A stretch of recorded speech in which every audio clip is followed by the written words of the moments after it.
네, 반갑습니다. 오늘 세 번째 시간이고 세션으로는 두 번째 세션입니다. 탈성장과 기본소득이라는 내용으로 관련된 분들과 함께 말씀을 좀 전해드리도록 하겠습니다. 사실 어디 가서 관련된 내용들 들여다보면 우리 탈성장 얘기하시는 분들 혹은 오늘처럼 이제 기본소득 얘기하시는 분들이 가장 좀 요새 말로 힙해 보이는 부분들이 있습니다. 우리 미래 세대의 어떤 대안을 모색하는 과정에서 가장 많이 언급되는 개념이기도 하고 관점이기도 하고 그런 것 같아요. 근데 그런 두 가지 아주 힙한 관점들이 서로 이제 모여서 새로운 종합적인 모델을 좀 모색하는 계기가 과거에도 물론 있었겠습니다만 오늘을 비롯해서 조금 더 본격적으로 그런 관련된 계기가 좀 마련됐으면 좋겠고 아마 그런 취지에서 이런 내용이 마련되지 않을까 싶습니다. 저는 이 두 번째 세션 사회를 맡은 생태적지혜연구소의 전병옥이라고 합니다. 뵙게 돼서 반갑습니다. 시간이 없어가지고 제가 뭐 주저리주저리 관련된 말씀을 좀 우리 사회자들 거의 할 말이 없어서 시작 초기에 뭐 말씀을 좀 드리고 싶으나 우리 시간이 없어가지고 그럼 그렇게 되면 안 될 것 같고요. 오늘 이제 발표 그리고 토론을 준비해 주신 분들 소개를 드리고 이제 바로 첫 번째 발표서부터 준비를 좀 부탁드려서 관련된 내용들을 진행하도록 하겠습니다. 첫 번째 발표는 탈성장과 대한연구소 소장으로 계시는 김현우 소장님께서 지금 첫 번째 발표해 주실 거고요. 박수 좀 부탁드립니다. 두 번째는 지속가능 시스템 연구소 소장으로 계시는 박숙현 소장님께서 관련된 내용들을 발표해 주시겠습니다. 세 번째, 두 분들에 대해서는 어떤 주제로 하는지는 말씀을 못 드렸네요. 네, 차차 보시기로 하고요. 세 번째, 탈성장 커먼즈와 기본소득 커먼즈라는 주제로 생태적시연구소 부서장으로 계시는 권발천님께서 진행하셨습니다. 이후에 토론은 사회적 협동조합 빠띠의 은혜님 그리고 녹색전환연구소의 지역전환팀장으로 계시는 배보라님 두 분과 함께 관련된 토론도 같이 진행하도록 하겠습니다. 자, 그러면 시간이 좀 급박한 관계로 저희들은 일단은 먼저 좀 물러가고 첫 번째 발표를 중심으로 해서 관련된 내용들을 듣도록 하겠습니다. 자, 감사합니다.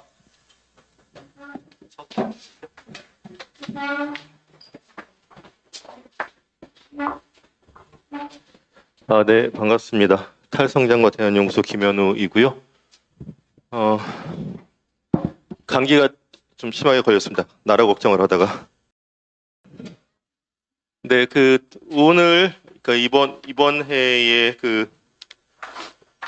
기본소득 포럼은 생태사회 경제 전환의 단초를 찾아서라는 주제입니다. 근데 기본소득이 생태사회 전환과 연결돼서 논의가 몇 해째 잘 안 되고 있었다는 반증이기도 해요. 그거 되게 문제였던 것 같습니다. 그러니까 기본소득이 어떤 역할을 할 수 있는지에 대한 이야기가 우리한테 여기 모인 사람들 말고를 포함해서 우리 사회에서 이야기가 좀 부진하지 않았나라는 반증이기도 합니다. 지금 여기서 페트병, 물병과 종이컵이 용감하게 놓여 있습니다. 생태전환하는 포럼에 이런 있을 수가 없죠. 근데 다른 한편으로는 텀블러를 지참한다고 얼마나에게 온실가스 감축에 도움이 되겠어? 그걸로 기후변화 막을 수 있겠어라는 특히 좌파의 입장에서는 더 거시적인 걸 봐야지, 제도적인 걸 봐야지, 체제를 봐야지 라는 어떤 반문도 있을 수가 있습니다. 부산에서 플라스틱 협약도 제대로 당연히 예상대로 잘 안 됐습니다. 플라스틱 생산 자체를 이제 총량을 줄여나가는 협약을 해야지 뭐 재활용을 열심히 해서 되겠어 라는 이야기를 할 수 있는 거죠. 그런데 그게 하나로만 되는 것은 아닙니다. 그러니까 중요한 것은 사람들한테 이렇게 톱니바퀴가 엇물려서 체제가 바뀔 수가 있겠구나. 근데 그럼 톱니바퀴와 축이 아직 없네. 근데 완전히 없는 것은 아니고 있던 것들을 이렇게 저렇게 끌어와서 구조물을 만들 수 있겠구나. 또는 중요한 톱니바퀴인데 이걸 만들려면 한 10년은 최소한 걸려. 그러면 아무것도 못하냐? 아니지. 있는 톱니바퀴들로 좀 속도가 느리거나 덜컥덜컥 하는 버스라도 출발시키고 거기서 어떤 10년이 걸리는 모듈을 만들어서 넣어야지. 그럼 누군가 모듈을 만드는 거죠. 근데 그렇게 하다 보면 사실은 그 모듈이 없어도 해결할 수 있는 방법이 있었네. 그러니까 전체적으로 사회 변화의 청사진이 사람들한테 다수도 절대 다수도 아닙니다. 에리카 체노웨스가 얘기했듯이 사회 구성원의 3.5%가 확신을 가지고선 참가를 한다면 그 생태 전환에 버스는 출발할 수 있는 것이죠. 근데 거기서 그런 기본소득이라는 모듈이랄까 부품이랄까 엔진을 우리가 이야기를 해야 된다고 생각합니다. 다시 말하면 기본소득을 어떤 게 가장 효과적인 기본소득이야? 어떤 설계가 좋아? 다른 것들은 효과가 없거나 체제 내화되거나 뭐 좌초하고 말 거야 또는 우파한테 그 전용되고 말 거야 라는 식으로 평론을 해가지고서는 이 버스는 출발조차 할 수가 없는 거죠. 사실 출발을 못하고 있습니다. 근데 그렇다고 우리가 포기할 건 아니에요. 왜냐하면 버스 비슷한 구루마가 이미 가고 있기도 합니다. 표현이죠.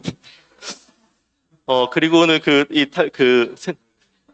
생태적 전환으로서의 탈성장과 기본소득이라는 제목을 저는 갖고 왔는데 탈성장도 마찬가지입니다.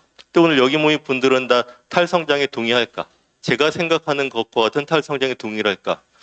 제가 무슨 사상 검증을 할 수는 없습니다. 알 수는 없어요. 근데 저는 기본소득에 동의한다 하더라도 탈성장 너무 좀 과격한데 또 너무 편협한데 또는 성장하면서도 기본소득 하면서도 온실가스를 줄일 수 있는 방법이 있는 거 아니야 라는 생각도 있을 수 있다고 봅니다. 그러한 다른 가운데서의 우리의 어떤 합의 또는 우리가 뗄 수 있는 걸음 또는 구루마에서 버스로 이제 진화가 될지 전환이 될지 할 수 있는 방안을 이야기를 해야 되는 거죠.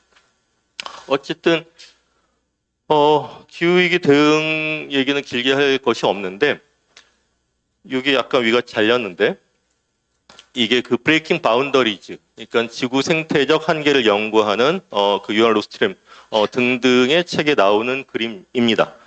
보시면은 기후변화만 티핑 포인트가 있는 것이 아니라 그런 기후변화를 대응하는 일정하게 해결하는 사회 변화도 티핑 포인트가 있다라는 것이죠. 그러면은 이 온실가스를 누적시킨 화석 자본주의는 거대한 관성이 누적된 겁니다.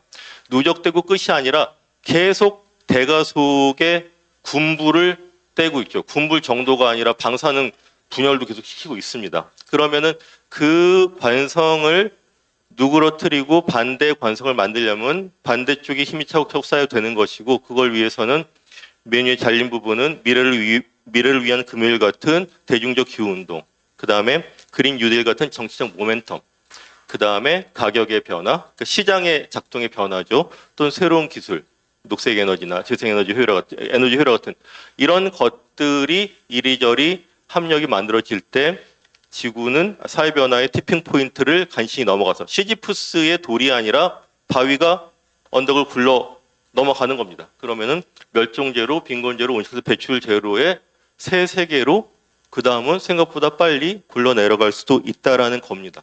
근데 이러한 그림 속에서 그런 기본소득은 어떤 톱니바퀴, 축도는 윤활유가 될 것인가라는 이야기를 해야 될 것 같고요. 거기서 또 제가 하나 굉장히 흥미롭고 점점 확신이 되는 것은 기후공학자들, 대기화학자들, 그다음 생물학자들, 생물 종다양성을 연구하는 이런 사람들이 오히려 물질적 성장의 한계를 더 강하게 이야기를 한다는 겁니다. 엔트로피부터 그 물질 총처리량, 스루풋 같은 개념의 도움을 받았죠. 그러니까 사실 생태 막스주의에서는 그 메타볼리즘 리프트, 그 신진대사 교란이라는 걸 많이 하지만 그걸로는 포착되지 않은 물질적 세계와 지구행성적 한계의 어떤 이론과 감각을 제공을 해줍니다. 그러니까 거기에 비해서 막스주의자를 전통적 막스주의를 포함해서 사회과학하는 사람들 이러한 사람들은 생물학 책이나 화학 책을 너무 안 보는 거예요. 뉴스를 너무 안 보는 겁니다. 그렇기 때문에 물질적 총처리량, 그 다음에 GDP로 표상되는 경제자체 규모의 축소 내지는 현상 유지, 허먼 데일리가 얘기했던 정상 상태의 경제가 필요하다는 것을 오히려 받아들이지 못하거나 주저를 하고 있는 것 같습니다. 근데 그러면 안 되는 거죠. 그리고 이제 탈동조화가 더 이상 충분히 가능하지 않다거나 그 다음에 IPCC의 전문가들조차 점점 탈성장 또는 마이너스 성장이 필요할 수 있다. 또는 그렇다면은 제로 성장이나 마이너스 성장이 우리한테 나쁜 것이냐, 붕괴냐, 모든 것의 침체냐, 포기냐가 아닐 수도 있다는 이야기를 하는 것이죠. 그럼 거기서 탈성장으로 가는 톱니바퀴 또는 윤활유로서의 기본소득과 기본서비스 얘기를 우리가 풀어나가야 될 것 같습니다. 그 대표적인 그러니까 두 가지인 것 같아요. 탈성장은 하나는 물질적인 기반의 확보, 자급, 서비스턴스입니다. 자급의 수단을 일정하게 확보를 해서 시장 확장을 계속 또는 이윤과 착취와 폐기를 불가피하게 전제하는 시장이 아닌 자급의 기반을 확보하는 것. 또 하나는 문화적, 이데올로기적인 원리로서의 공생공락, 컨비비얼리티. 그러니까 막스의 토대와 상부 구조랑 좀 비슷한 구조일 것도 같습니다. 근데 그것에 도움이 되는 게 기본소득과 기본서비스일 있다라는 것이고, 이게 무슨 뭐 이반 일리치니 이런 뭐 철학적인 이야기를 넘어서 굉장히 구체적인 탈성장 프로그램을 제시를 하는, 예를 들어서 뭐 요르고스 칼리스나 이런 그 이탈리아나 그리스 쪽의 그룹들이나 또는 그 제이슨 이켈 같은 그 영국 또는 프랑스 바르셀로나 쪽에서 활동하는 사람들, 또 독일 쪽 연구자들 라이프치히나 또 비엔나까지도 공히 기본소득 또는 최대 부의 제한, 초과 부의 재분배, 그다음에 자립의 기반을 적극적으로 연결을 시키는 거죠.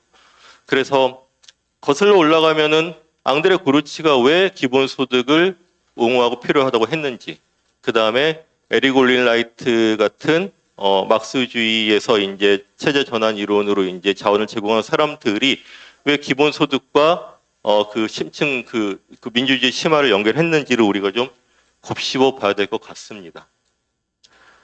근데 여기서 어떤 게 그럼 좋은 제대로 설계된 기본소득이냐, 효과 있는 기본소득이냐, 또는 기본소득이냐, 기본서비스냐, 또는 이렇게 배당이냐, 이런 이야기를 따지긴 해야 돼요. 따지지만 어느 것이 맞다가 아니라 어떻게 그것을 엮을 것인가 라는 이야기로 가야 될 것 같습니다. 보편적 기본 서비스는 보편적 기본 소득이 있기 때문에 그걸 어떻게 보완하고 연결할지를 나오는 겁니다. 그러니까 거꾸로 기본 소득으로 다 돼?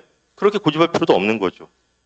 다만 어떤 이 무조건적으로 생계 충분하거나 자급에 상당히 도움이 될 수 있는 현금을 보편적으로 나눈다라는 중요한 축은 분명히 유지가 됩니다. 그래서 이런 얘기를 다 제가 발표문을 쓰려다가 뭔가 좀 논문처럼 돼버렸어요. 근데 이 얘기를 벌써 15분이 다 돼갈걸요, 아마? 그렇죠. 아, 네. 그리고 그래서 이렇게 부르마에서 버스로, 이 버스가 움직이니까 와, 이게 기후위기를 뭐 해결할 수 있는 우리의 꿈의 버스가 될 것 같고, 나도 그런 버스를 만들고 싶고, 여기저기 버스의 행렬이 늘어나고 붙고 포장마차의 대열을 이루고 그러는 이야기 또는 큰 포장마차의 대열, 그런 테마겠죠. 운동의 테마 또는 정책의 테마, 그 대표적인 것들이 있어야 될 것 같아요. 그것이 저는 노동시간 단축화, 재지역화에서 굉장히 잘 드러나지 않는가라는 겁니다.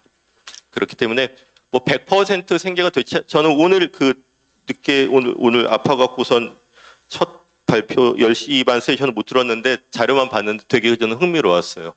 이재은 선생님이나 김지원 선생님이나 다 내가 이만큼의 어떤 일정한 소득을 무조건적으로 얻게 된다면 어떤 다른 선택을 할 수 있고 다른 이야기를 만들 수 있는지, 어떻게 강제적인 노동시장으로부터 상대적으로 자유로워질 수 있는지, 그 다음에 이 기후위기로 더욱 위기에 처한 지방소멸, 농민들한테 또는 지역 거주민들한테, 문화예술인들한테 어떻게 다른 삶의 가능성을 줄 수 있는지를 구체적으로 보는 게 중요하고, 그럴 때 UBS, UBI, 그 다음에 그 사회배당 또는 기타 등등이 어떻게 이야기로 연결될 수 있는지로 가야 될 것 같습니다.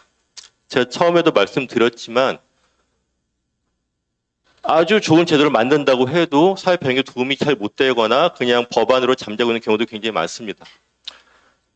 물론 법안 자체가 저는 문제가 많다고 생각하지만 협동조합 기본법이나 사회적 경제 지원법 같은 거 굉장히 꿈에 부풀어서 입안이 됐습니다. 운동을 통해서. 그러나 거의 아무런 역할을 저는 못하고 있다고 생각을 합니다. 다른 한편으로 제도가 굉장히 뭔가 부실하거나 이런 의도로 만들어지지 않았다 하더라도 그게 사회운동의 이야기가 된다고 한다면 공무원들, 지방정무들, 지방정부들, 기업들과 하고 사회운동이 이 뭔가 제도나 깃발을 기준으로 뭔가 행동을 하게 됩니다. 그것이 우리의 국가나 도시의 도넛 경제 안에 있는 거야라는 어떤 내러티브가 되어질 수 있으면 더욱 좋겠죠. 그래서 가장 중요한 어떤 기둥이 될 수 있는 노동시간 단축이나 재지역화 같은 프로그램들과 기본소득의 어떤 일정한 어떤 파일럿 제도들을 밀고 가서 주투들과 기둥을 세우는 노력과 함께 그런 좀 다양한 더 사람들한테 희망을 주는 재미가 있는 그런 내러티브를 같이 만드는 것이 기본소득 이론과 운동 진영의 중요한 과제가 아닐까 생각합니다.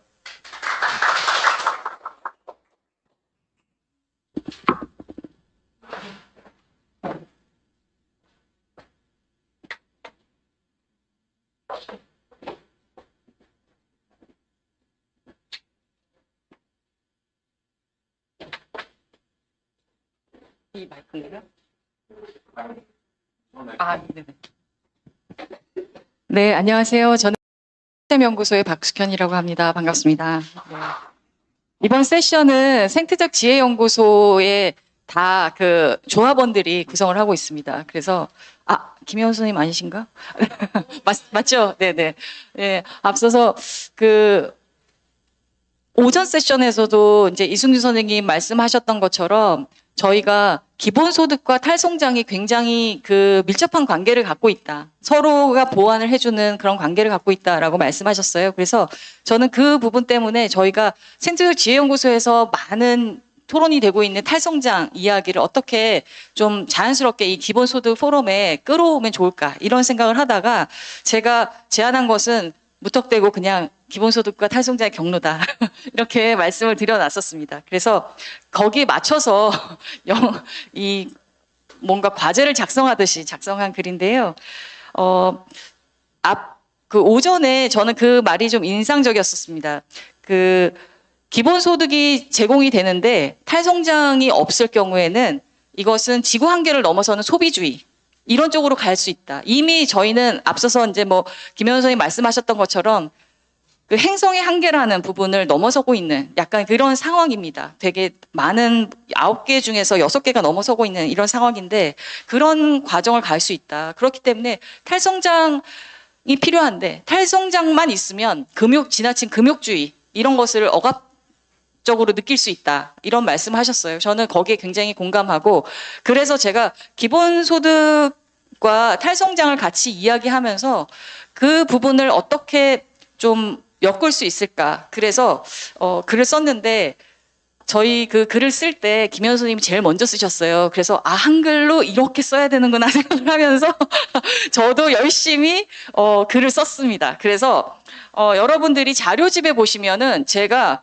보통 때는 보고서 쓰듯이 막 개조식으로 막 쓰거든요. 짝짝짝 점 찍고 그런데 굉장히 친절하게 대화하듯이 글을 써놨습니다. 그래서 그것을 좀 참고하시면 좋을 것 같고 제가 그 강남훈 교수님 그 며칠 전에도 뵌 적이 있어가지고 그 녹색 평론을 뒤적거리다가 기본소득 좌담 그 내용을 앞서 들어가는 말에 좀 적었습니다. 그러면서 그때부터 이야기됐던 것들이 실제로 우리 사회에서 어떻게 녹아들고 있나 그런 걸 관찰하는 입장으로 또 작성을 했습니다. 뭐 기본소득의 등장 배경이나 필요성은 여러분들 다 어느 정도는 인지하고 계실 거라 생각합니다. 뭐 기술 발전 때문에 어쩔 수 없이 우리가 이 기본소득이라는 것을 받아들여야 된다는 보수와 진보 양쪽의 이야기들이 있고요. 또 일가 활동에 대한 형태 변화. 이거는 저희가 MZ라고 얘기하는 세대를 통해서 일자리에 관련돼 가지고 그 워크 에틱스라고 얘기하는데 그런 것들이 변화되고 있다라는 생각을 하면서 그 안에서 업무와 활동이 조금 더 이제 나눠지고 있는 그런 경향을 보입니다. 그러면서 우리가 그럼 단순히 내가 즐겁기 위해서 활동하는 것이 좋은 것이냐? 그렇지 않다. 제가 예전에 이제 뭐 홍기웅 박사님 같은 경우에도 그런 얘기 하셨었는데 사회적으로 의미 있는 가치 있는 일을 하도록 유인하는 것 이런 것들을 통해서 이제 참여소득 부분을 이야기를 하신 적도 있습니다. 그래서 이런 내용들을 가지고 이 얘기를 하는데 기본소득이 하는 굉장히 또 중요한 역할 중에 하나가 불평등을 완화시킬 수 있는 그런 핵심적인 제도다라고 얘기를 하고 있어서 기본소득이 도입돼야 된다라는 의견들이 많습니다. 거기에 덧붙여서 최근에는 이제 기후 에너지 전환과 관련해 가지고는 정의로운 전환의 수단으로서 기본소득에 각광을 받고 있습니다. 그 기본소득을 이제 그 제도화하는 여러 가지 실험들이 진행이 됐는데 그 실험들을 통해서 제가 느끼는 바는 이 글 안에는 좀 상세하게 썼습니다만 저희가 그 코로나19 기간 동안에 자영업자를 지원하는 금액 그리고 일반 시민들한테 정책 자금이 많이 흘러갔습니다. 그것을 우리가 기본소득이라는 방식으로 이해를 한다면 소득이 증가했을 때 이 소득이 어디로 쓰이느냐 이것을 봤을 때 아까 탈성장 없이 하게 되면 소비주의를 부추긴다 이런 얘기를 했었는데 일을 안 하는 것과 별개로 소비를 증가하게 되는 이런 상황입니다. 일을 줄여야 되는데 머릿속으로는 일을 줄일 수가 없어요. 왜냐? 정부에 대한 신뢰가 없습니다. 이 제도가 언제 끊어질지 몰라요. 그렇기 때문에 제 일을 놓을 수가 없어요. 그렇기 때문에 정부에 대한 신뢰, 민주주의 이런 부분이 굉장히 크고 정책의 일관성 이런 것들이 전제되지 않는 이상은 우리가 제도화된 기본소득을 도입했을 때 탈성장이나 일을 줄이는 것, 일의 성격을 바꾸는 것 이런 것들이 굉장히 어렵다라는 것을 관찰했습니다. 특히 뭐 배달 음식 이런 것들은 뭐 코로나 때문이라고 쳐도 돈이 증가하니까 사람들이 평소에는 쓰지 않아도 되는 것들을 쓰게 되는 거죠. 그리고 제가 글에 썼지만 소고기를 닭고기보다 더 많이 소비하는 이런 상태로 넘어갔다는 거죠. 그러면서 그러면 오히려 이런 그 소득 지원이라는 것 자체가 제대로 계획되지 않으면 안 되겠다. 그런데 또 문제는 뭐냐면 저희가 완벽한 사회주의 없어요. 이 계획 경제라는 것이 거의 불가능합니다. 그렇기 때문에 그렇다면 우리가 무엇을 가지고 이 이야기를 해야 될 것인가. 그래서 저는 조금 더 탈성장의 경로를 이제 그림을 그리면서 뭐 조세에 대한 거부나 이런 것들은 글을 읽어보시면 아실 것 같은데 돈의 순환 구조가 어떻게 되는가. 저는 사실 이게 좀 관심이 많았어요. 우리가 그 지대 추구라고 해가지고 그 렌트 시킹 비헤이비어가 있기 때문에 경제학에서는 그런 것들을 없앨 수 있는 여러 가지 장치들을 만들어야 되는데 이 돈의 구조들을 보다가 저는 이제 제가 시스템 다이내믹스를 하기 때문에 그 코절 룹 인과 순환 지도라는 것을 그려봤습니다. 이게 그냥 뇌피셜이라고 생각을 하실 수도 있지만 제 나름대로는 그 문건들에 어느 정도는 좀 기반을 하려고 노력을 했습니다. 그래서 스탁 앤 플로우 그 그림을 같이 응용을 해서 좀 그려봤는데요. 그래서 베이직 인컴이 그 뭐 UBI라고 얘기하는 것들이 지급이 됐을 때 그것이 돈이 어디로 흘러갈 것인가. 이 그림을 보면 굉장히 복잡하신 것 같지만 훨씬 더 복잡하게 그릴 수 있는 것을 그나마 좀 단순화시킨 것입니다. 그래서 이 영역들이 스탁이라는 것이 어디로 몰리는가, 플로우를 통해서 돈이라는 것이 플로우를 통해서 어디로 고이게 되는가를 보면 여기에 부동산의 불평등 문제라든가 이런 자산을 늘리는 쪽 이런 쪽으로 많이 흘러가기 쉽다라는 것을 얘기해서 그럼 그 자산이 모이는 것이 그 다음에 우리가 어떻게 이것을 흡수해서 다시 순환을 시키는 구조로 갈 것인가. 돈이 고여있는 게 문제거든요. 잉여라는 것이 가장 큰 문제는 잉여를 가지게 되면은 더 많은 발전을 할 수 있을 것 같지만 실제로 발전 플러스 훨씬 더 불평등을 심화시키는 방향으로 나아갔기 때문에 그 고이는 물들을 흡수해서 다시 순환시키게 만드는 이 과정에 기본소득이 좀 역할을 해야 된다. 그래서 여기 그 기후위기라든가 자연 우리가 뭐 캐피탈이라고 쓰기도 하고 뭐 생태계 서비스라고 얘기도 할 수 있는데요. 이 자연자본이나 생태계 서비스 UBS 아까 말씀하셨는데 그 중에 상당 부분을 자연기반 해법이나 이런 것들로 감당할 수 있는 부분이 있습니다. 그렇기 때문에 이 두 가지를 회복하는 쪽에 저희가 집중적으로 투입을 한다면 이 돈의 흐름이나 순환을 조금 더 지속 가능하게 만들 수 있지 않을까라는 생각을 좀 했습니다. 그래서 저의 결론으로 말씀드리자면 제가 상당히 시간을 세이브한 건가요? 네.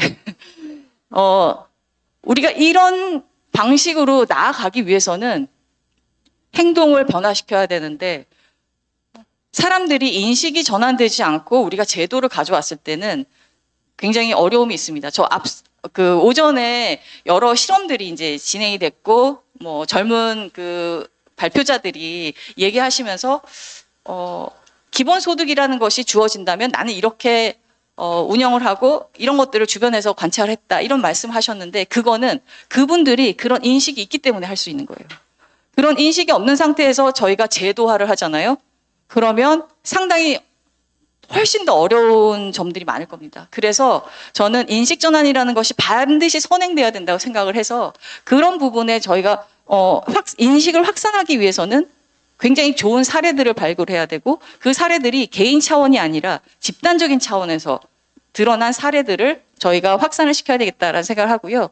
기본소득의 흐름을 에너지 전환으로 연결해야 된다라고 생각을 합니다.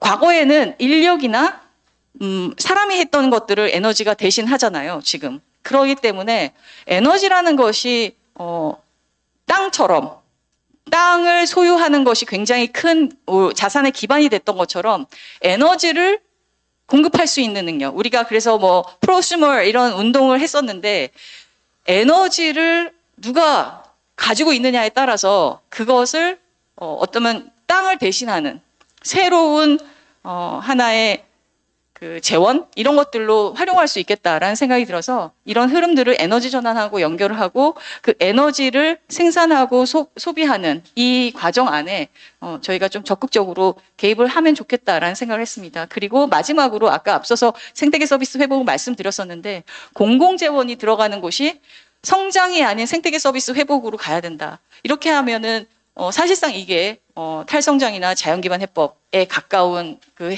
해법이 되겠습니다. 그래서 우리가 행복론 이런 거에 저는 사실 조금 불만한 부분이 뭐냐면 불만을 갖고 있는 부분이 뭐냐면 행복론이라는 것이 잘못 해석이 돼서 누구나 행복을 추구하는데 그게 물질적이든 물질적이지 않든 정신적이든 아니든 이런 것들을 약간 포괄적으로 얘기를 하고 있습니다. 그래서 그런 것보다는 뭐 금욕까지는 아니지만 저희가 건강한 삶을 유지하고 사회가 건강해지는 이 방향으로 나아가기 위해서 필요한 것들이 아주 기초적으로 필요한 것들이 무엇인가를 근본부터 생각하는 그 기회로 좀 만들었으면 좋겠다라는 생각합니다. 그래서 공공재원이 경제성장보다는 생태계 서비스 회복하고 인식전환을 통해서 탈성장 그리고 그 과정 안에서 기본소득이 연계되면 좋겠다. 이렇게 정리.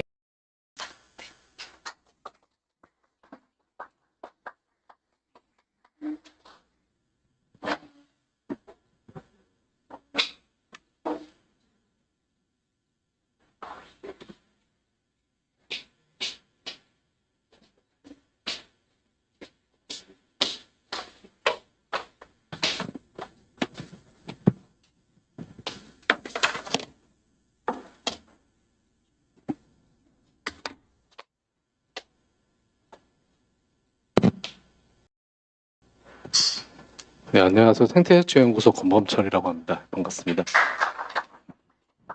네, 제 발표 제목이 그 목차에 있는 제목과 좀 다른데요. 그게 처음에 이런 걸 하겠다고 보냈다가 그 시간이 지나 생각이 바뀌면서 제목을 좀 바꿔서 작성했습니다.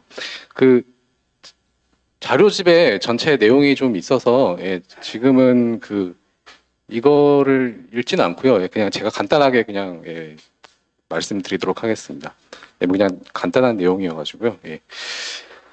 그 제목이 정치적 관점으로서의 기본소득과 탈성장인데요. 그러니까 그 정치적 관점이라고 했을 때는 제가 그 염두에 두고 있는 것은 정책이 아니라 정치적 관점이라는 것입니다.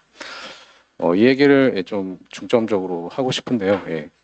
그 자본세라는 말이 이제 암시하고 있는 것처럼 오늘날 우리가 겪고 있는 위기가 이제 다 아시다시피 자본주의 시스템의 효과다라고 하는 걸 저희가 이제 늘 듣고 있는데, 그러면서 늘 이제 저희가 하지 말아야 되는 것도 늘어나는데, 근데 그 와중에도 우리가 이 시스템을 문제는 계속해서 열심히 굴리고 있다라는 거죠. 그러니까 열심히 일을 하면서. 그러니까 자본주의는 기본적으로 우리에게 노동을 강제하는, 그러니까 제가 지금 쓰는 노동 아주 좁은 의미에서 임금 노동, 그 노동을 강제하는 시스템이고, 자본은 무엇보다 우리의 그런 노동으로의 사로잡힘, 그러니까 다른 무엇도 아닌 그 일에 사로잡힘의 토대를 두는 책이라고 할 수 있겠습니다. 그러니까 가장 자본에 있어서 가장 중요한 문제는 굉장히 다양한 활동으로 분출될 수 있는 우리의 에너지, 그러니까 이 일할 수 있는 힘과 그 능력을, 힘과 의지를 다른 무엇도 아닌 그런 노동으로 분출시키는 것이죠. 그게 되지 않을 때 이 시스템은 위기에 빠질 수밖에 없다라는 것. 그러면 우리가 어떻게 그 사로잡힘, 그러니까 노동으로의 사로잡힘에서 벗어날 수 있는가? 그러니까 탈성장은 그러한 사로잡힘에서 벗어날 때 시작될 수 있다고 생각을 하고요. 근데 그게 이제 굉장히 어려운 게 문제입니다. 네. 근데 그게 어려운 이유는 우리가 그걸 하지 않을 때 먹고 살 수 없기 때문이기도 하지만, 또 하나는 그 임금 노동을 한다는 게 우리에게 너무나 당연하고 자연화되어 있기 때문이라는 생각이 듭니다. 그러니까 생계를 위해서만이 아니라 우리가 어떤 온전한 인간으로 살아가기 위해서는 일을 열심히 해야 한다라는 거죠. 예. 만약에 그렇기 때문에 그 일을 하지 않는다고 여겨지는 사람들, 뭐 집안의 여성이라든지 혹은 뭐 장애인이라든지 이런 사람들이 쉽게 혐오의 대상이 되는 이유 중에 하나가 바로 일을 하지 않는 사람이라고 간주되기 때문이죠. 그러니까 그런 생각에서 벗어나야 되고, 그러니까 그러한 벗어남을 위해서 우리는 예전의 운동을 참고할 필요가 있습니다. 1970년대에 국제적으로 그 가사 노동을 위한 그런 임금이라는 운동이 있었는데, 그 운동에 대한 여러 비판 중에 하나가, 그러면 그 임금을 주면 가사 노동을 열심히 하고, 그러면 여성을 계속해서 그 가사 노동의 자리에 이제 그 얽매이게 할 수 있다라는 것이었습니다. 그러니까 그런 비판에 대항해서 이제 그 운동에 참여했던 인물 중 한 명인 이제 실비아 페데리치는 그 가사 노동을 위한 임금이 원래는 이제 wages for housework인데요. 그 for를 against로 바꿔서, 그러니까 가사 노동에 대항하는 임금이라는 글을 썼습니다. 그 글의 취지는 그 운동을, 그 임금을 요구하는 그 운동을 생각할 때 우리가 이제 곤란함하게 빠지게 되는 이유 중에 하나는 그 임금이라고 하는 것을 돈다발로 환원해서 생각한다라는 거예요. 정치적 관점으로 생각하지 않고. 그 두 가지는 굉장히 큰 차이가 있는데, 돈다발로 우리가 그 임금을 돈다발로 환원해서 생각할 때에는 그것은 운동과 분리되고 그냥 단지 우리가 조금 늘어난 소득 정도로만 이해되는 거죠. 그러면 쉽게 의심의 대상이 됩니다. 그걸 받는다 해도 사실 많이 받지는 못할 거 아니에요? 네, 그러면 내가 뭐 소득이 이 정도 들어가지고 이거 가지고 뭐 하겠느냐. 물론 그 정도도 큰 도움이 되는 사람이 있을 수도 있지만, 적지 않은 사람들에게 그건 큰 의미가 없는 그냥 돈으로 환원되고 맙니다. 그렇기 때문에 그것을 단순히 돈다발이 아니라 정치적 관점으로 이해해야 되고, 그럴 때 그것은 여성에게 자연화되어 있는, 그러니까 여성이 당연히 해야 된다고 간주되는 그 일에 신비화된 그 일을 탈신비화하는 도구가 될 수 있다라는 거예요. 왜냐하면 가사노동이라는 것이 그 여성에게 다양화되어 있고, 그 일은 이제 임금이 주어지지 않기 때문에 임금이 주어지지 않는 일을 한다라는 것은 어떤 다른 의미에서의 그 이유로 하는 일이고, 그렇기 때문에 그건 네가 사랑해서 하는 일이라는 거잖아요. 그러면 그런 사랑해서 하는 일에 대해서는 돈을 지급해서도 안 될 뿐만 아니라 당연히 주지 않는 것이어만 하는 거죠. 그런데 그러한 그 자연화되고 신비화된 일에 임금을 요구한다라는 것 자체가 그 일에 대한 신비화된 그 껍데기를 벗겨낼 수 있다라는 것입니다. 그리고 그런 껍데기를 벗겨내야 그 일을 거부하는 운동을 시작할 수 있다라는 거예요. 그러니까 가사노동에 대해서 임금을 요구한다라는 것은 가사노동을 열심히 해서 임금을 받겠다는 것이 아니라 그 일이 여성에게 자연화된 노동이라고 하는 것을 드러내고 그것을 거부하기 위한 운동의 출발이라고 할 수 있습니다. 그러면 그 가사노동에 대한 임금이 여성에게 자연화된 재생산 노동에 벗겨내기 위한 일이라면, 그럼 기본소득은 어떤 의미에서 정치적인 그런 수단일 수 있는가라는 거죠. 그러니까 우선 그 앞에서도 얘기했지만 이 일 자체가 저희에게 너무나 인간에게 너무나 신비화되어 있기 때문에 일을 하지 않는 건 온전한 인간을 여겨지지 않는 이러한 사회에서, 그러니까 노동이 자연화된 사회에서 기본소득을 요구한다라는 게 정치적으로 어떤 의미를 갖는가라는 것. 근데 그 신비화된 일에 임금을 요구하는 것은 그 일이 노동이라는 것을 보여줄 수 있지만, 그 일에 대해서 임금을 요구하는 것은 어떤 살신비화 효과를 없죠. 왜냐하면 일에 대해서 임금을 받는 건 너무나 당연하기 때문에. 그러니까 기본소득의 요구가 정치적인 효과를 가지려면은 그것은 당연히 노동과 임금의 연결을 해제하는 것일 수밖에 없다라는 거죠. 그러니까 다시 말해서 여성의 일로 자연화된 재생산 노동의 임금을 요구함으로써 재생산 노동이 실제로 생산적인 노동이고 그것을 거부하기 위한 어떤 발판을 마련할 수 있다면 인간의 의무로 자연화된 그 노동과 무관한 임금을 요구함으로써 노동의 자연화에서 우리는 벗어날 수 있다라는 것입니다. 그러니까 가사노동에 대한 임금이 노동과 임금을 연결해서 그 노동의 자연화에서 벗어날 수 있다면 이 경우에는 반대로 노동과 임금을 분리함으로써 우리에게 자연화된 노동에서 벗어날 수 있다라는 거죠. 그러니까 기본소득의 정치적인 의미를 우리가 얘기할 수 있다면 이러한 지점이라고 생각하고 그렇기 때문에 우리는 기본소득을 실제로 성취했을 때 어떤 이상적인 사회를 이룰 수 있는 게 아니라 그냥 새로운 운동을 시작할 수 있다라는 생각이 듭니다.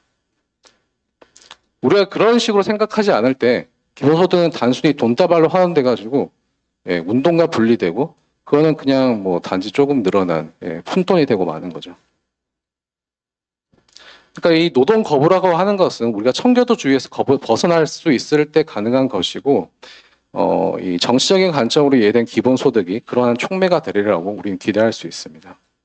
그러니까 이 그 자본세 시대에 우리에게 필요한 것은 더 많은 돈이라기보다는 실제로 기본소득이 큰 돈을 줄 수 있다고 기대하기도 어렵지만 이라기보다는 새로운 삶의 그 형태들이고 그러니까 만일 기본소득이 실제로 화폐를 지급해서 현재의 삶의 형태를 유지하는 데 어떻게든 기여를 한다면 그건 완전히 쓸모없는 운동이 돼버리는 거죠. 그러니까 박석현 선생님 방금 잘 얘기하신 것처럼 그러니까 기본소득이 어떤 생태적으로 사회적으로 정치적으로 의미가 있으려면은 그런 우리를 노동의 자연에서 빼어내어서 새로운 삶 형태로 가기 위한 어떤 구성을 위한 촉매가 될 수 있을 때 그때만 어떤 의미가 있을 수 있다고 생각합니다. 네, 감사합니다.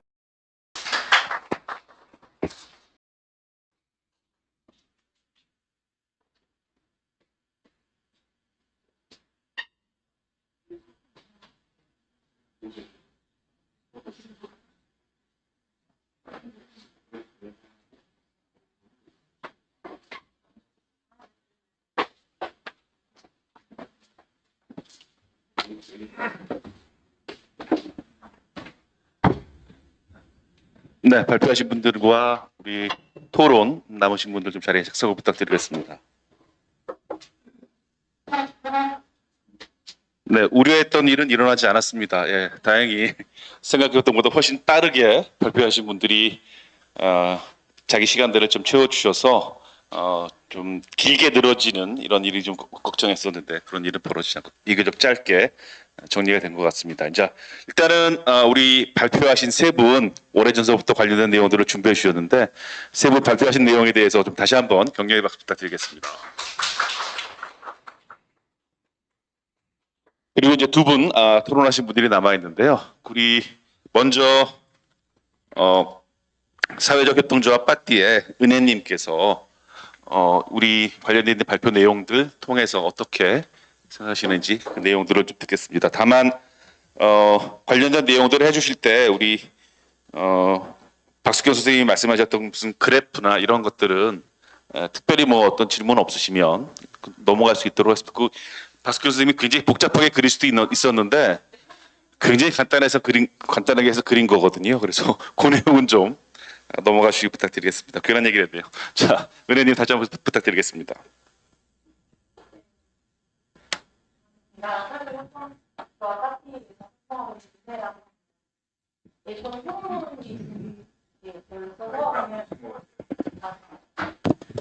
네. 토론문을 읽도록 하겠습니다. 일제강점기를 배경으로 남원의 한 종가와 그 땅을 일군 농민들의 삶을 그린 불세출의 대화 소설이 있습니다. 바로 혼불이라는 작품인데요. 그 작품에는 이런 구절이 나옵니다. 잘못되고 부서진 것들은 복구되어야 한다. 제도와 관습이라는 허울로 사람이 사람답게 살 수 있는 기회와 환경을 빼앗아 박살하여버린 횡포는 마땅히 역사와 사회로부터 철회되어야 한다. 그 기회와 환경은 모든 인간의 앞에 각자의 몫으로 다시 되돌려 주어야 한다. 그것을 받은 자가 제 몫을 어떻게 쓰든지 간에 이 대목의 화자는 종가의 일원이면서 그러니까 양반이죠. 그리고 구체제 혁신의 진심이었던 강호라는 캐릭터입니다. 그런데 최명희 작가가 이 구조를 따옴표로 묶지 않습니다. 강호라는 등장인물의 목소리에 서술자인 자신의 목소리를 얹은 것이라고 저는 해석을 하는데요. 양반으로서 당대 최고의 교육을 받은 계몽 강호와 그리고 작가는 몫이라는 담론을 들여옴으로써 인신의 예속으로부터의 해방뿐만 아니라 경제적 예속으로부터의 해방까지 염두에 두고 있습니다. 이 몫의 담론은 지금 우리 시대로 가져오면 기본소득의 다름 아닌 것입니다. 그런데 왜 하필 1930년대였을까? 이건 저의 그냥 추측입니다. 뭐 문학평론가들 어떻게 생각하는지는 모르고요. 추측 건데 최명희 작가는 그 시대를 일종의 그라운드 제로로 생각한 것 같습니다. 제국주의라는 대재앙의 시대에 수탈당한 식민지로서 폐허에서 시작해야 할 것이 자명하지만 그만큼 무언가를 새로이 올바르게 지을 수 있었던 시대. 어쩌면 작가는 그 시대가 한국 사회를 발본적으로 바로 세울 적기였다고 본 것일지도 모르겠습니다. 마치 지금 우리가 기후위기라는 전지구적 대재앙에 맞서서 기본소득을 통한 생태 돌봄 중심 사회로의 전환을 꿈꾸는 것처럼 말이죠. 제가 이 원고를 12월 3일 아침에 넘겼는데요. 넘긴 후로 정확히 10시간 후에 그라운드 제로가 선언이 된 것 같습니다. 네. 제가 뭐 알고 한 건 아닌데요. 네. 네, 이게 죄송합니다. 지금 페이지가 잘 안 넘어 제 컴퓨터가 아니어서 이거 어떻게 해야 되지? 네. 감사합니다. 네.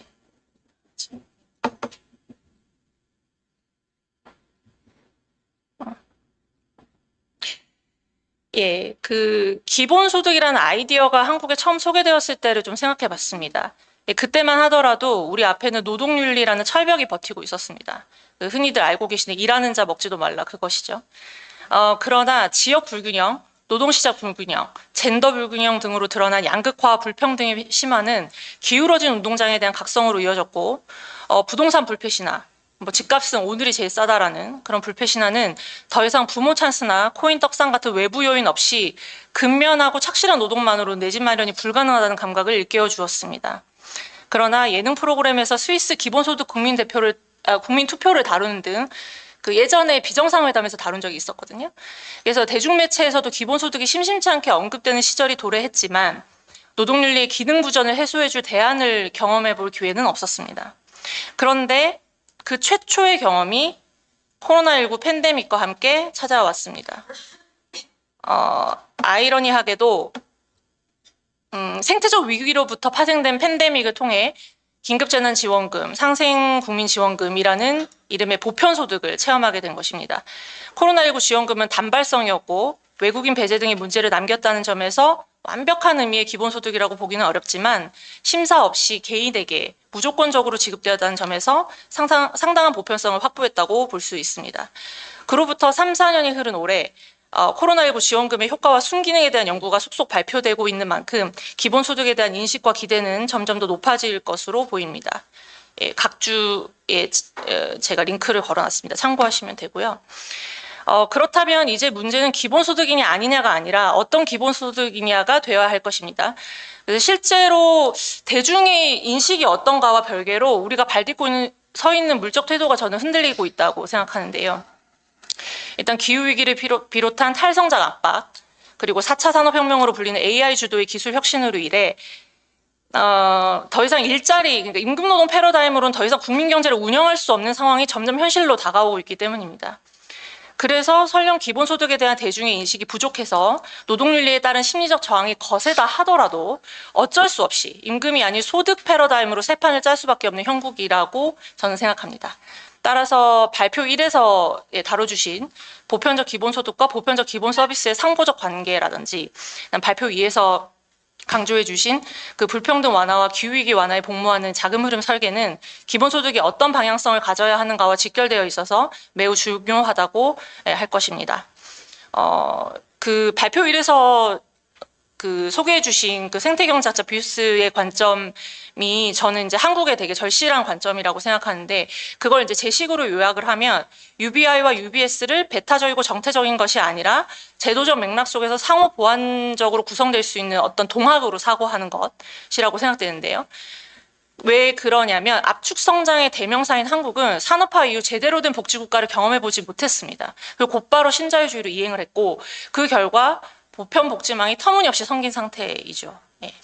특히 지방 소멸과 인구 절벽이 디폴트 값인 작금의 대한민국은 UBS 중에서도 사회주택 공급 그리고 고등교육의 공공성 강화 이것이 매우 절실한 상황이라고 생각합니다. 그리고 UBI와 UBS의 결합은 자금의 선순환과도 무관하지 않습니다. 그 발표 2에서 제시해 주셨듯이 기본소득의 목적과 탈성장의 목적 중 일치하는 부분이 불평등 완화를 달성하려면 개개인에게 지급된 기본소득이 부동산이나 뭐 사교육 같은 사회 불평등을 심화시키는 방향으로 흐르는 것을 막아야 하고 이를 막으려면 사회주택과 공공고등교육이란 UBS가 뒷받침되어야 하는 것입니다. 여기에 이제 기후위기 완화를 위해서는 탄소 배출을 최소화한 교통망 그리고 농수산물 유통망이 최소한의 UBS로 더해져야 한다고 생각합니다. 나아가 UBI와 UBS 결합은 우파 버전의 기본소득을 견제하기 위해서도 반드시 필요합니다. 주지하다시피 이미 2000년대 중반에 그 독일의 그 DM이었나요? 그 드럭스토어 갖고 있는 거대 자본가 괴츠베르너가 행정비용 감축을 명분으로 모든 사회보장제도를 현금 지원으로 퉁치는 그런 반동적인 기본소득안을 제출한 바 있습니다. 그리고 한국의 우파라면 저는 의심의 여지 없는데요. 가장 납작하고 가장 속률적인 기본소득안을 채택할 것입니다. 그 대부분 탈성장 감수성이나 후속 세대에 대한 책임감이 전혀 없는 기회주의자들이기 때문에 탈성장과 생태 돌봄 사회로의 전환을 추구하는 우리보다 훨씬 더 빠르게 결정하고 빠르게 실행할 거라고 생각합니다. 그리고 그거는 지금 잘 보여주고 있는 것 같습니다. 얼마나 졸속으로 엄청난 사건들을 일으킬 수 있는지. 그렇기 때문에 저는 이걸 이제 한글로 유비스라고 썼는데 그냥 한국형 보편복지 담론은 유비스라고 브랜딩해야 하는 거 아닌가? 예, 그래서 고유명사화해야 하는 거 아닌가라는 생각도 가졌습니다. 저는 6년 전에 안타깝게도 지금은 폐간되었는데 창비에서 웹진을 운영했었거든요. 문학3이라는 웹진에서 다른 시간 속에서 다르게 욕망항이라는 제목의 글을 쓴 적이 있습니다. 거기에 이제 키워드 3이라는 섹션이었는데요. 이게 이제 편집진이 키워드 2개를 주면 필자들이 이제 자기만의 키워드로 이렇게 괄호를 더해서 3개의 키워드로 글을 풀어나가는 프로젝트였는데요. 제가 받은 키워드는 기본소득과 예술이었고 제가 괄호를 채운 키워드는 탈척도였습니다.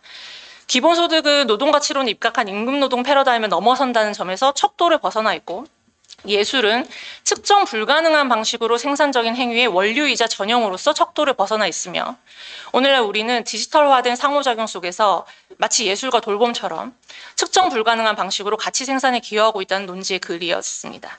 예, 그리고 글 제목에서도 알 수 있듯이 탈척도만큼이나 중요하게 제시한 단어는 시간과 욕망이었습니다.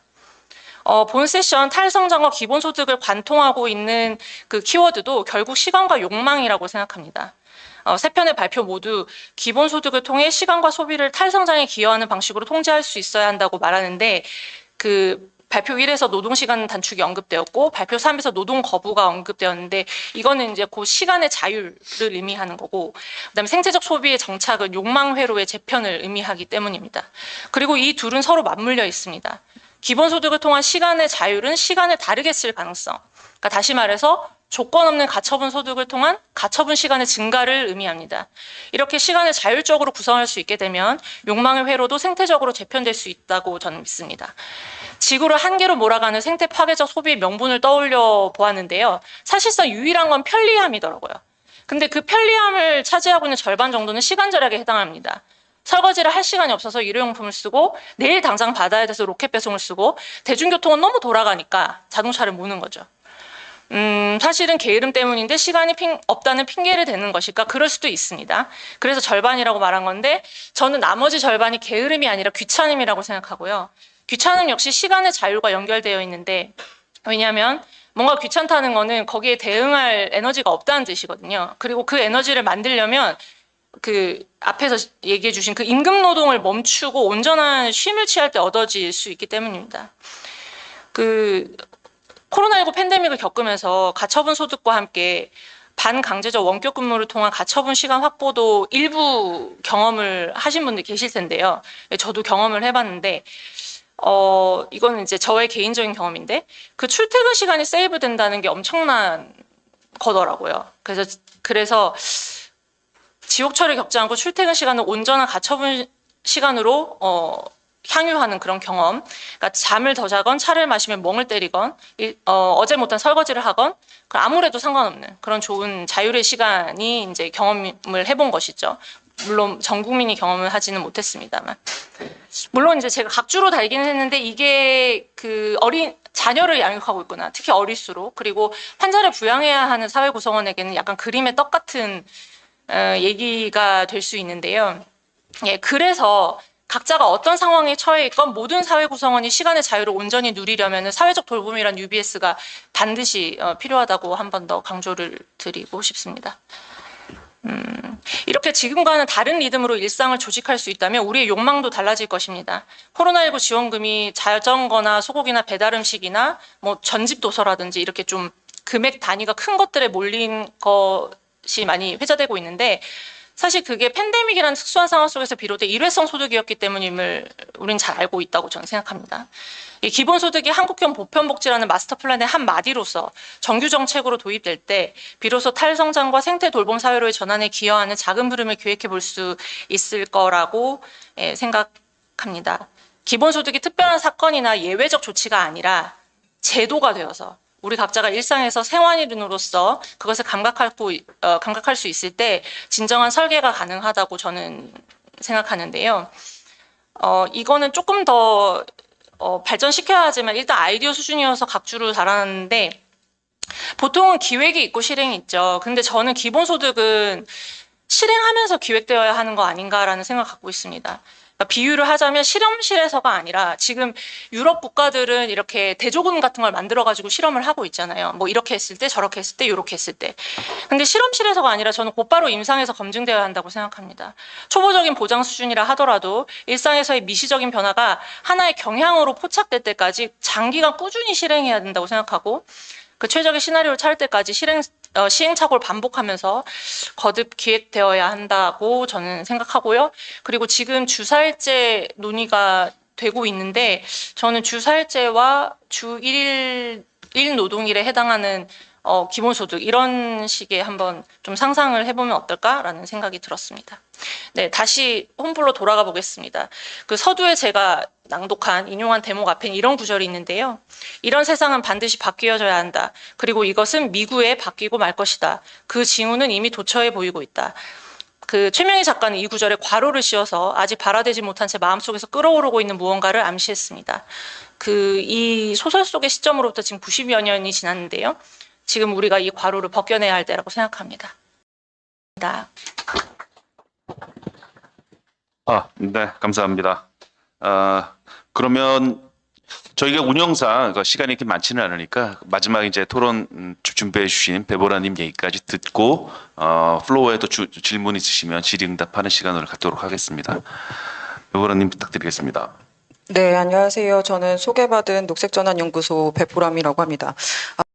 한 4일 만에 설거지를 했는데, 네, 너무 이제 계속 얘기하셨던 제가 이반 일리치의 무엇이 나를 쓸모없게 만드는가를 읽으며 흘렸던 기억이 갑자기 나는데 저도 이제 마찬가지죠. 근데 저는 오늘 이 자리에서 이제 선생님들께 제가 기본소득에 대한 어떤 되게 많은 논의를 할 깜냥은 안 되고 제가 평소에 고민하고 있었던 것들 몇 가지 이야기를 던지는 것들로 이제 이야기 드리겠습니다.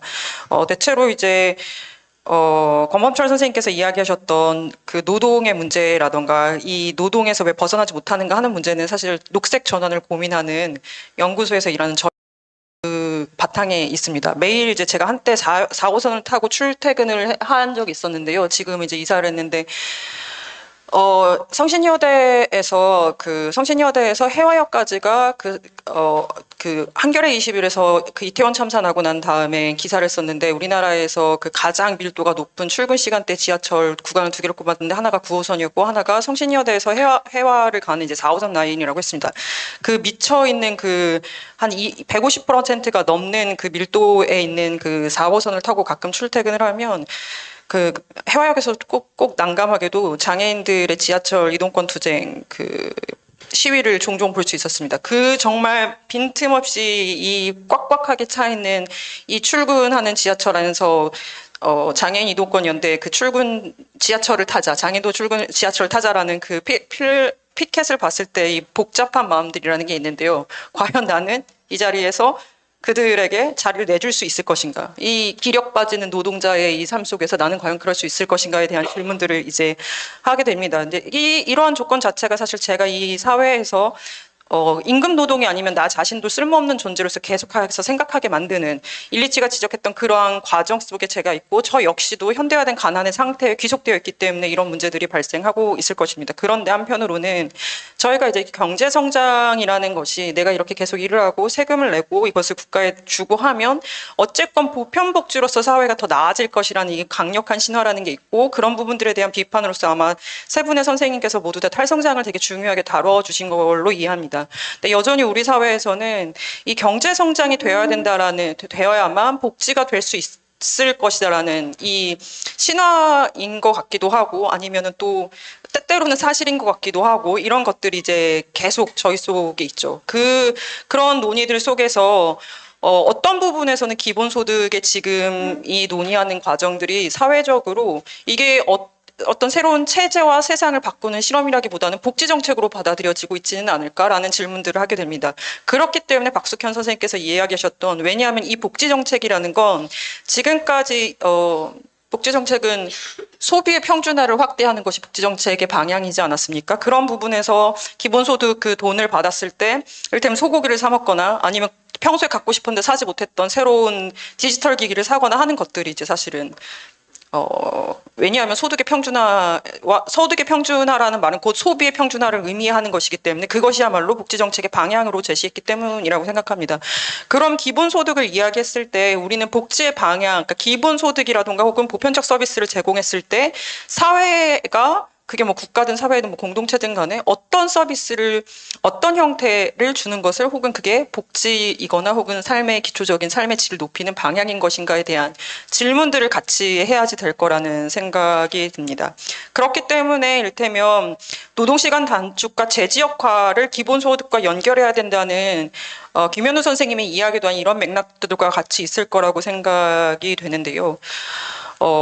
그런 과정들 속에서 어떠한 복지 정책의 방향들을 이 말씀하셨던 그런 상상력들과 어떻게 연결하는지를 좀 고민하는 방법에서 보편적 서비스나 이런 것들은 또 한편으로는 지역사회 안에서 커먼즈를 어떻게 강화해 나갈 것인가에 대한 논의들로도 연결될 수 있을 거라고 생각합니다. 그런데 이제 제가 녹색전환연구소에서 일을 하다 보면 지역에 기반을 두고 활동하시는 분들을 많이 만나다 보면 한편으로 오늘 발표를 들으면서 제 머릿속을 많이 스쳐 지나갔던 것은 뭐 임실이나 남원이나 보령이나 하는 탈성장이 아니라 이미 성장이 멈춰버리고 성장이 고꾸라지고 있는 지역에서의 이 기본소득과 탈성장의 논의는 어떻게 그럼 가시화될 수 있는가라는 질문들을 하게 되었습니다. 어떠면 그 지역들은 이미 지금의 자본주의 사회 시스템 안에서 벗어나 있는 지역인 거겠죠. 그런 지역들에서 기본소득과 탈성장의 논의들이 어떻게 실험되고 이야기될 수 있을까? 그런데 이런 것들이 실제로 지역사회 안에서 아주 없는 것은 아닙니다. 지역에서 다양한 형태로 에너지 자립마을을 만들거나 그런 것들로 이제 지역 안에서 생태계 그 자립마을을 만들고 재생에너지를 만들어내고 그것들을 가지고 지역 주민들의 공동체 안에서의 복지를 증식시키는 사회적 서비스를 확대하는 노력들도 있어 오고 있고 그런 사례들이 조금 더 많이 소개되고 그런 것들이 어떤 이 기본소득이라던가 탈성장의 사례로서 더 많이 소개되고 이야기되고 논의될 필요가 있겠다. 그리고 그것들을 저도 나름 그런 틀 안에서 해석해야 되겠다라는 생각들을 오늘 하게 되었고요. 또 한편으로는 여전히 일을 하고 노동에서 완전히 벗어난 존재들이 있죠. 그 보령 같은 데를 가면 보령의 여성들을 제가 좀 인터뷰할 기회가 있었는데 그 여성분들은 보령에서 아예 일할 수 있는 기회 자체가 박탈되어 있는 여성들이 있습니다. 그런 사람들은 다른 일을 할 자유 혹은 생산적인 일을 할 자유가 아니라 아예 임금노동 밖에 있는 존재들일 텐데 이 사람들이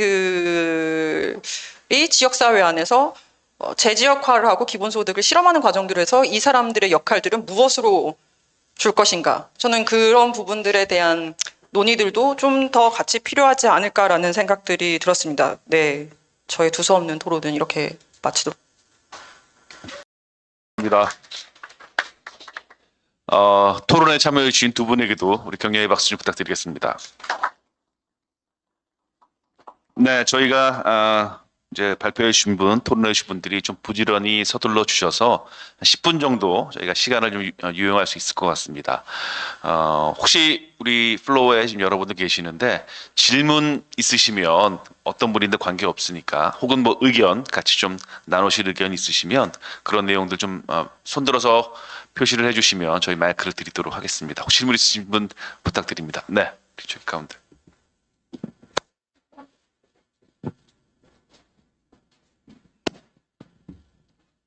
네, 경기연구원에 있는 유영성이라고 합니다. 그 탈성장과 기본소득을 이렇게 같이 묶어서 논의하는 거는 뭐 좋다고 생각하는데요. 자칫 제가 우려하는 거는 이 기본소득 하면 우리가 이제 경제학에서는 성장이냐 분배냐 거기 더 나가서 이제 재분배 사회정책으로서 그렇게 영역을 구분해 볼 수가 있을 텐데 기본소득은 아까 이제 재분배 사회적인 부분에 있어서 문제를 해결하기 위한 좋은 수단 이렇게 이제 인식할 수가 있을 것 같고 그러다 보니까 성장에 대해서 이렇게 좀 약간 안티 반대 이게 너무 이렇게 기본적인 약간 깔려 있는 거 아닌가 이것도 하나의 편견일 수가 있는데 왜 기본소득은 성장을 하면 안 되나요? 뭐 이런 생각을 한번 던져봐요. 그러니까 성장이라는 것 자체도 조금 구분을 할 필요가 있어요. 못되고 나쁜 성장이 있고 이게 좋은 성장도 있는 거죠. 근데 싸잡아가지고 그냥 하나로 그냥 성장하면 마치 무슨 사탄 마귀 악마같이 그리고 이게 성장하면 자본주의라는 거를 밑에다 깔고 있기 때문에 그 자본이라는 것을 자본을 통해서 성장을 한다고 생각하니까 아주 나쁜 걸로 생각들 하는데 그게 상당 부분은 맞는 부분이 있죠. 근데 반드시 그러지 않을 수도 있다. 대체적으로 역사 흐름 속에서 성장은 이 자본가들이 물론 이제 자본주의 시대가 이전에 왕조나 뭐 이런 데도 마찬가지지만 되게 이제 노동을 착취하거나 수탈하거나 또 하나는 환경, 자연자원을 정당한 대가를 지불하지 않고 그냥 갖다 쓰는 거죠. 그리고 오히려 오염물질이나 폐기물 되돌려주고 그렇게 해서 파괴시키고 훼손한단 말이에요. 다 이렇게 우리 이제 노동 문제는 잘 아시잖아요. 싼 값에 아니면 착취하다시피 해서 이런 식으로 해서 성장을 해왔기 때문에 그런 건데 그 외에 이제 과학기술이 발전하거나 아니면 사회 조직의 운영이나 이런 부분에 있어서 혁신을 통해 가지고 어떤 생산성을 늘리거나 해가지고 성장에 기여할 수 있는 부분도 있죠. 또는 이런 과학기술 자체가 발전함으로 인해서 또 이 노동에 있어서의 어떤 뭐 문제들을 또 일으킬 수도 있고 그 외에 이제 환경에서 문제도 일으킬 수 있지만은 어쨌든 이런 속에서 이런 거를 이렇게 부정적인 이런 걸 통해 가지고 성장하는 부분은 당연히 우리가 이제 나쁘게 좀 볼 필요가 있고 이거를 막는 거나 아니면은 이거를 교정하거나 아니면 이런 관점에서 기본소득이라는 것이 어느 정도 작동을 할 수 있다 그러면은 그거는 좀 말이 되겠는데 그러지 않고 그야말로 순수하게 과학기술을 발전한다든가 아니면 이런 어떤 사회가 좀 더 혁신적인 측면에서 변화함으로 인해서 발전하는 어떤 성장이나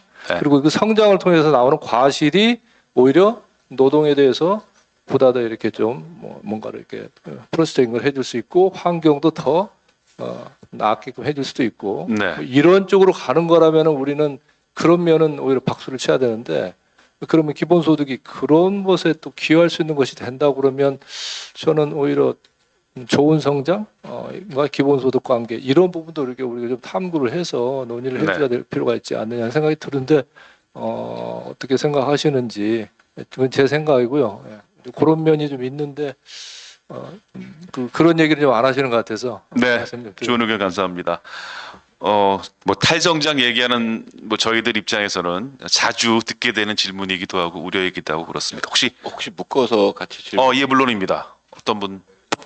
안 하려고 했는데 유영선 선생님이 하셔가지고 예. 저도 용기를 내서 짧게 해주실 수 있습니까? 예. 저 그냥 간단히 말씀드립니다. 기본소득을 처음 지지하거나 접했을 때부터 기본소득은 하나의 정책이란 측면이 있지 않습니까? 그랬을 때 세상은 안 바뀌고 다른 건 안 바뀌고 지금 사회에 기본소득만 딱 들어올 거냐? 아니면 기본소득이 있는 사회는 뭔가 전반적인 어떤 시스템이 바뀌는 어떤 사회일까? 그러니까 기본소득 관점에서만 보자면 이렇게 생각했고 오늘 어쨌든 기본소득과 어울리는 다른 여러 정책과 관점 뭐 여러 가지 말씀을 각각 이제 해주셨는데 뭐 여기 계신 분들 공이 그래서 기본소득이 있는 혹은 탈성장이라고 말할 수도 있죠. 그거는 도대체 어떻게 돌아가냐. 그래서 옛날식 담론으로 그걸 사회주의라고 해도 좋고 뭐 시장사회주의라고 좋고 아니면 또 다른 이름이라고 해도 좋은데 네. 어쨌든 그거에 대한 상상을 우리가 할 수 있는 건지 혹은 그것이 뭐 이름을 꼭 안 붙이더라도 그것은 대충 어떻게 돌아가는 사회인지 뭐 이런 질문을 원래 안 하려고 했는데 네네. 구루마란 말씀을 하셔가지고 옛날식 말을 써도 될 것 같아서 질문을 해봤습니다. 네, 감사합니다. 마이크 잠깐 두시고요. 혹시 뒤에 우리 여성분께서 선생님 좀 이따 다시 한번 기회 드리겠습니다. 아까부터 질문하고 싶은 게 죄송한데 아까- 혹시 연계된 질문입니까? 네네네 아니면- 연계되는 질문인 거죠. 지금 네네네네. 안창희 이사님 저 이전에 그 권범천 선생님이 그 문화과학에서 장애 관련한 그 글 있잖아요. 그런 거 보면은 어떻게든 비생산적인 존재라는 통념을 뒤엎는 것으로서 얘기가 되는데 그 기본소득이라고 하는 것 역시도 그런 가능성을 가지고 있지 않을까 이런 생각을 가지고 운동을 하기도 하고 있고 동시에 이제 아까 소고기나 비싼 기기를 사는 거에 대한 얘기도 나왔었는데 제가 연구해봤을 때는 그게 난생 처음이라는 앞에 괄호가 붙으면 달라지지 않을까. 난생 처음 소고기를 사 먹고 난생 처음 비싼 기기를 사봤을 때 그런 사람들이 아직 우리 사회에는 한계 효용까지 다다르지 못한 그런 존재들도 되게 많잖아요. 그런 존재들이 말하는 기본소득은 앞서 얘기한 그런 것들과 좀 다른 소비로 이해돼야 되지 않을까 이런 고민들도 드는데 그런 거에 대해서 좀 생각을 좀 여쭤보고 싶었습니다. 네, 감사합니다. 항상 고민이죠. 한계 효용을 어떻게 낮출까. 네. 혹시 연계해서 제가 추가적으로 하나만 좀 말씀드리면 네, 탈성장 했을 때 저는 이제 그게 이제 나쁜 성장이라고 생각하고 탈성장 오케이 좋습니다. 그리고 기본소득은 탈성장에 기여할 수 있고 또 기본소득은 탈성장을 하는 쪽으로 이렇게 방향을 잡고 갈 수 있다고 생각 아마 할 수 있을 것 같은데 이게 조금 더 조직적으로 생각할 필요가 있어요. 그러니까 우리가 이제 순수하게 너무 나이브하게 생각하면 이게 이렇게 될 수 있을 거라고 생각하지만 현실에서는 만일에 우리가 기본소득이라고 해서 월 100만 원씩 매 한 개인이 이제 받는다고 치자고요.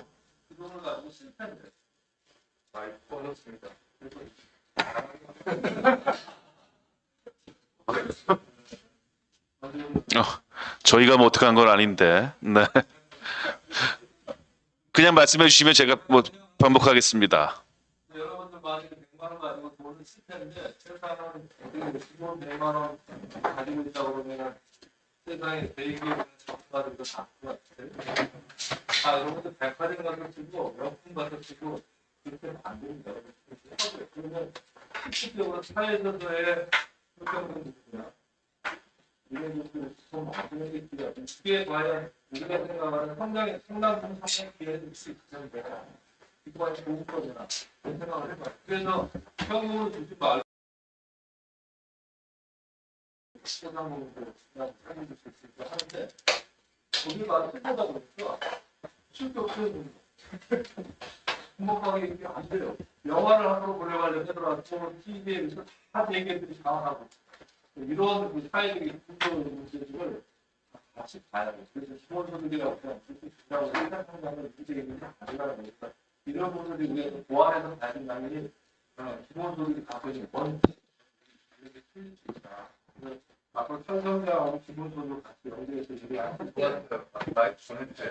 이런 부분도 같이 좀 연동해서 봐주시고 그러면 좋겠다는 생각이 있습니다. 네, 감사합니다.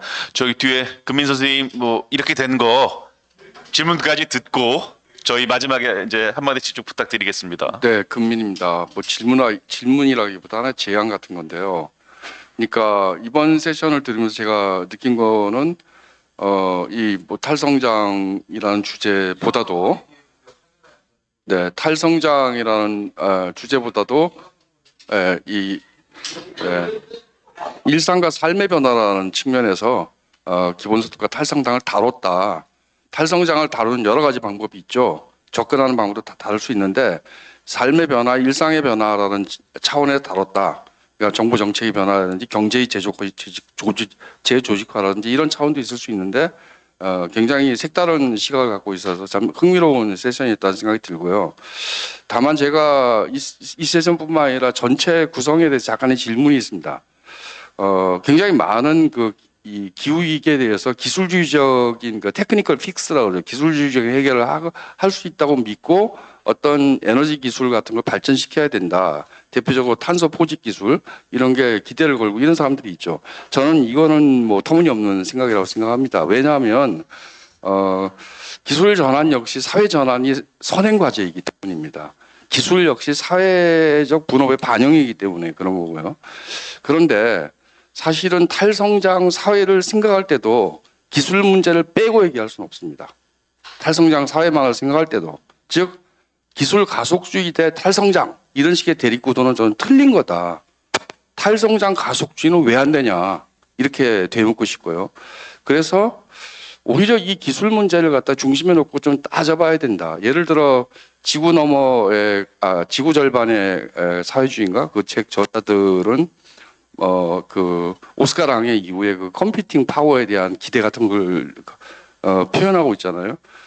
제 자연화를 하기 위해서는 그런 사실 뭐 LLM보다 훨씬 더 거대한 AI가 필요하다. 그리고 거기다 기대를 걸고 있는 건데 굉장히 나이브하죠. 어떤 AI인가 이런 문제는 저는 다루고 있지 않는 건데 어쨌건 탈성장 역시 기술 문제를 우회할 수 없다. 이것을 뭐 지역 재조직화를 위한 로컬 기술, 적정 기술 이런 문제가 아니라 진짜 이 독점 금융에 의해서 개발되고 있는 자본주의 기술에 대한 대안적 모색이 있어야 된다. 이게 중심 주제가 돼야 된다. 기술 문제를 기후 위기와 기술 뭐 이런 기후 위기 기술 기본소득 이런 식의 주제를 가지고 좀 진지하게 다뤄보는 것을 제안을 드립니다. 네, 감사합니다. 진짜 마지막으로 혹시 한 번 더 질문 있으신 분 있으십니까? 예, 보통 이러면 이제 눈치껏 안 해주시는데 있으십니까? 감사합니다.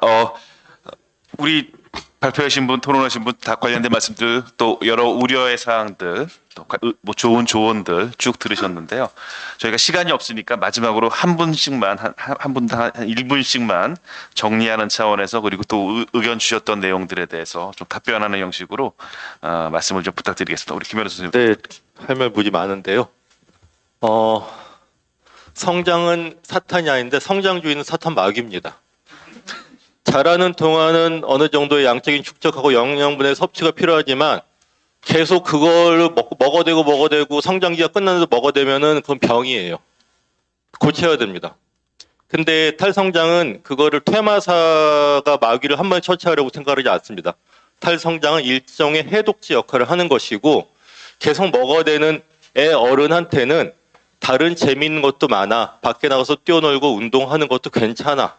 그 다음에 네가 먹는 것을 계속 얻기 위해서 계속 월화수목 금금금 노동하는 것은 좋지 않아라는 다른 이야기를 건네는 겁니다. 그리고 금민 선생님 얘기는 근데 저는 중요한 논점인 것 같아요.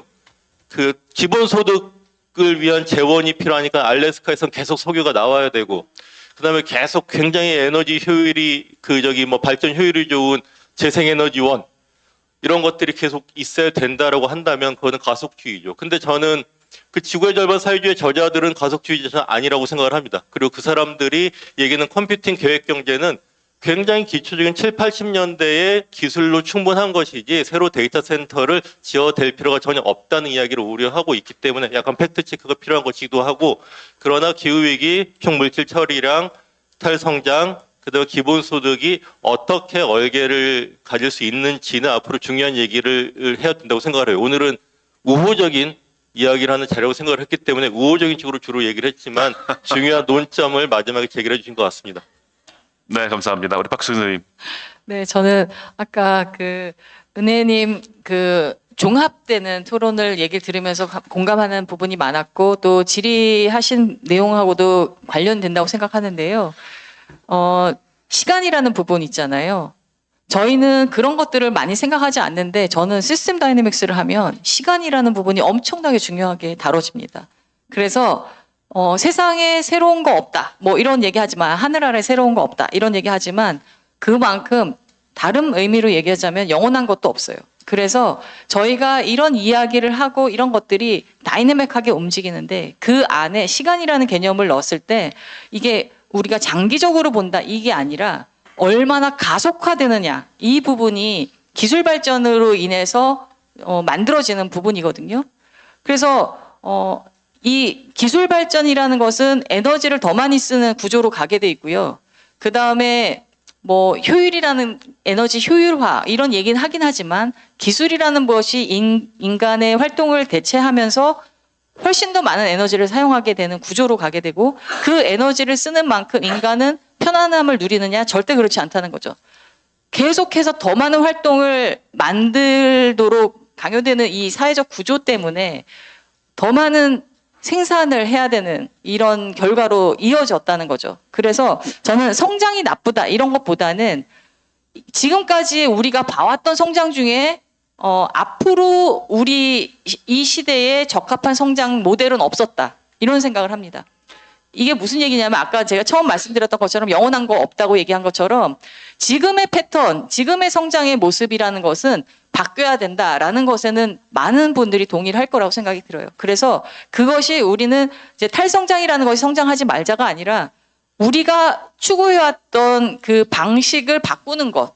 그래서 저는 여기서 조금 더 새롭게 이름을 네이밍 아까 물어보셨는데 생태문명이라는 부분을 저희가 많이 이제 얘기를 하기도 합니다. 그래서 기존의 경제 성장의 그 틀을 바꾸고 제가 말씀드렸던 것처럼 이 자연이 제공하는 서비스는 누구나 누리는 거였고 그게 공평한 사회였어요. 그런데 깨끗한 물을 더럽게 만든 사람들이 비싼 돈으로 물을 파는 거죠. 이런 구조가 경제 성장을 기반으로 만들어진 구조였어요. 그러니까 그것을 해체하고 우리가 누구나 그런 깨끗한 물을 혹은 좋은 토양을 누릴 수 있어야 하는 사회로 가야 되는 거죠. 그게 오히려 저는 평등한 사회를 만들고 그게 기본소득이 추구하는 바라고 생각을 합니다. 그래서 기존에 있었던 성장의 모델을 바꾸는 것 그것이 저희가 조금 더 깊이 생각해 봐야 할 부분이라고 생각합니다. 네, 감사합니다. 권판철 선생님. 네, 네, 토론 해주신, 네, 잘 들었습니다. 감사합니다. 여러 가지 이야기가 있어서 그냥 간단하게만 말씀드릴 수밖에 없을 것 같고요. 어쨌든 제가 생각하는 건 지금까지 이루어진 성장의 방식은 우리 삶을 굉장히 가난하게 만들었다고 생각합니다. 왜냐하면 계속해서 우리를, 그러니까 뭐 환경, 생태적인 부분을 제외하더라도, 생태적으로 아무런 문제가 없더라도 저는 도저히 받아들일 수 없는 시스템이라고 생각하고, 왜냐하면 죽을 때까지 우리를 일에 가두는 시스템이잖아요. 그런 시스템은 그러니까 우리의 삶의 문제를 생존의 문제를 환원시킨다는 점에서 굉장히 억압적이고 그런 시스템이라 생각합니다. 그렇기 때문에 탈성장이라고 하는 그런 성장으로부터의 탈주여야 하고 그렇기 때문에 그 어떤 빈곤하고 왜곡된 그런 가난한 삶은 탈성장의 문제가 아니라 성장의 속성이라는 거죠. 그러니까 탈성장은 그러한 삶을 지향하는 것이 아니라 다른 삶을 지향하는 거고 그렇기 때문에 그러한 삶을 새롭게 만들어가는 것이기도 해야 된다는 거예요. 그러니까 기존의 어떤 삶의 방식으로부터 벗어나는 문제가 있고 또 새로운 삶을 만들어가야 되는 이 두 가지의 문제가 동시에 우리에게 있다라는 것. 그렇기 때문에 어떻게 얘기하면 탈의 성장이라고도 할 수 있는데 어쨌든 성장이라는 말 자체가 너무 오염되어 있기 때문에 저는 가능하면 좀 쓰고 싶지는 않습니다. 그리고 아까 얘기하실 것 중에 그 처음 먹는 고기라든지 그런 것들은 우리가 그러니까 생존에 매몰되지 않는 그런 그 삶의 방식을 만들어가는 문제로 좀 통합해서 생각할 때 우리가 좀 그와 관련해서 뭔가 방식을 찾아볼 수 있는 거 아닌가 생각하고요. 그러니까 우리의 지금 그 생존으로 매몰된 그런 어떤 삶의 환경에서는 우리가 그냥 거의 스트레스 해소용으로 이렇게 소비하고 살아갈 수밖에 없는 거잖아요. 그러니까 우리가 뭔가를 다른 거를 욕망하고 그렇게 하려면은 충분한 시간과 에너지가 필요한 것 같습니다. 그리고 마지막으로 배보라 선생님이 아까 지역에서 거의 이제 자본주의 바깥에 있는 듯한 그러한 그 시골 지역에 대해서 얘기해 주셨는데 그냥 생각이 들은 것은 농업이 아닌 어떤 농을 중심에 둔 어떤 자급적 관점에 대한 관심이 필요한 것 같고 그때 기본소득이 잘 결합하면은 어떤 훌륭한 모델을 그 지역에서 만들어낼 수 있지 않을까 그런 생각은 좀 해보게 됐습니다. 네, 여기까지 하겠습니다. 네, 감사합니다. 우리 은혜님한테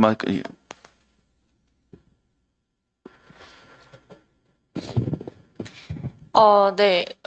저는 여러 가지 사회운동의 전략들이 있는데 그중에 뭐 불매운동 같은 거 하잖아요.